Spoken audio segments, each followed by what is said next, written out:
Big Podcast. How much money are you paying for your recording software? I have thought about this a lot because I am paying nothing. Well, for one of them, about $30 a month.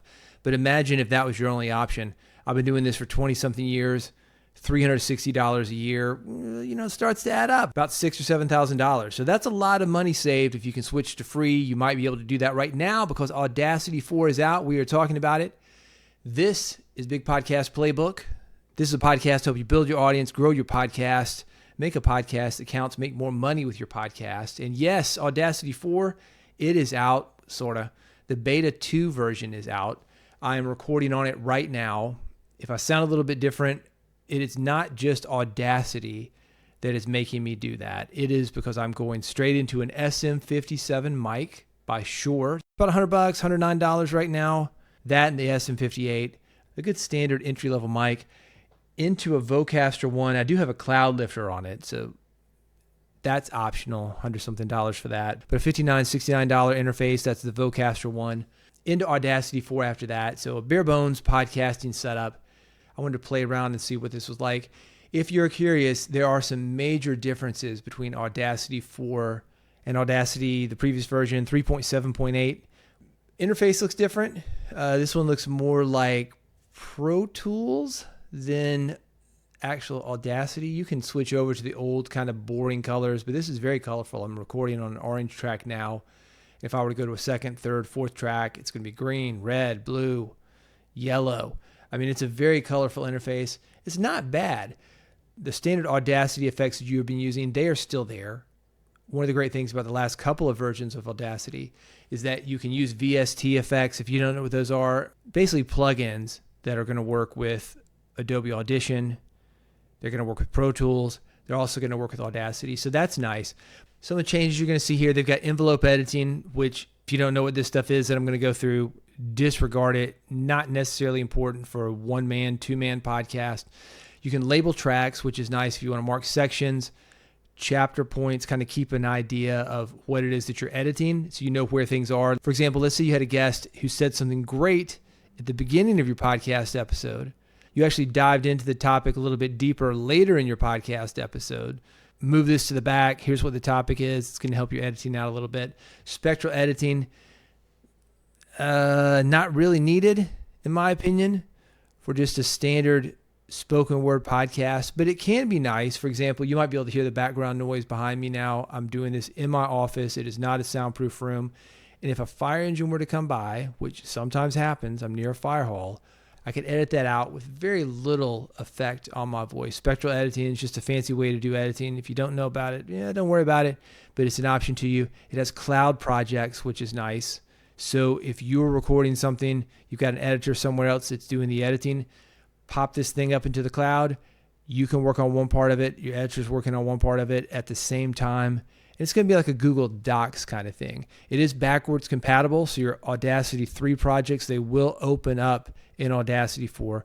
Again, this is the beta version, beta 2, and the full-on release version, it is coming soon, but until that happens, I would not suggest doing anything that you're going to release, anything that's really important in Audacity 4, unless you're a risk taker. It's probably pretty safe, but you can only record something once. You can re-record, but a totally different moment. This is one of the reasons that I suggest backing up everything that you record. If you're curious how I do that, in my studio, a Zoom F3. It's a field recorder, super simple, one-touch recording, set it and forget it. Levels are automatically adjusted. It is a nice way to back up. There's a metadata editor. I've talked about the effects. I've talked about the plugins. One of the things that's changed, some of the keystrokes have changed. I mean, not really. You can go in and change them back to where they were. For example, I had a zoom in on Apple. I'm going to call it the Apple key. It's not control. Is it called function? Function 1. That was the way to zoom in on something. They had function and then plus. And then to zoom out, I had function, then 3. And they used function, then minus. So that kind of makes more sense.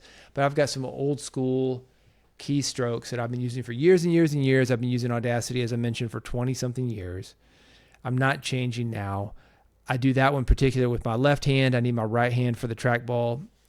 you can set it to do something custom like that if you want. But if you don't do anything, and you've got some old keystrokes in there that you used on the 3.7 version or anything before that, that may have changed. Just change it. It's not bad. Is it a little rough around the edges? Yeah, maybe. Maybe it's a newer interface. Does it look cool? Yeah, it looks cool. Are people going to make fun of you as much for using Audacity? Yeah, probably not. It has some cool things that you can do. For example, when you delete a track or part of a track, let's say I mess something up. I say, I want to take that out. When you take it out, it can leave that empty space and it'll just be blank. And you can mess around with the timing all you want. Or what it can do is it can smash that together. That's nice. You've got options and flexibility, the granular things like that. The main reason I'm releasing this episode, one, let you know the Audacity 4 beta is out. And you can get this by going to audacityteam.org/next. It is Audacity 4 beta version 2. And I also wanted to play with it myself. So if you are hearing this, I've successfully recorded and edited an episode of Big Podcast Playbook completely in Audacity. One computer, one program. That is it. Hope you're having a great day. If you have any questions, you can always reach out. bigpodcast.com. That's a way to do it. If you want to subscribe to this podcast to make sure you never miss an episode, back to the normal episodes after this one, the ones that sound maybe a little bit better, ones that have a little bit more compression on it, EQ, the voice you're used to hearing. You can do this by going to bigpodcast.com/subscribe. I've got 3 buttons for you, one for Apple, one for Android, and the third one is an old-fashioned RSS feed. You will find it at bigpodcast.com/subscribe. That's bigpodcast.com/subscribe. Go there now before you forget. And if you just can't get enough of me, I'm putting some stuff on LinkedIn and also my Substack, which is at extra.bigpodcast.com. Regardless of how you get me, or if you get me, at least if you're subscribed, you'll get me on the next episode, and I will see you here soon on Big Podcast Playbook.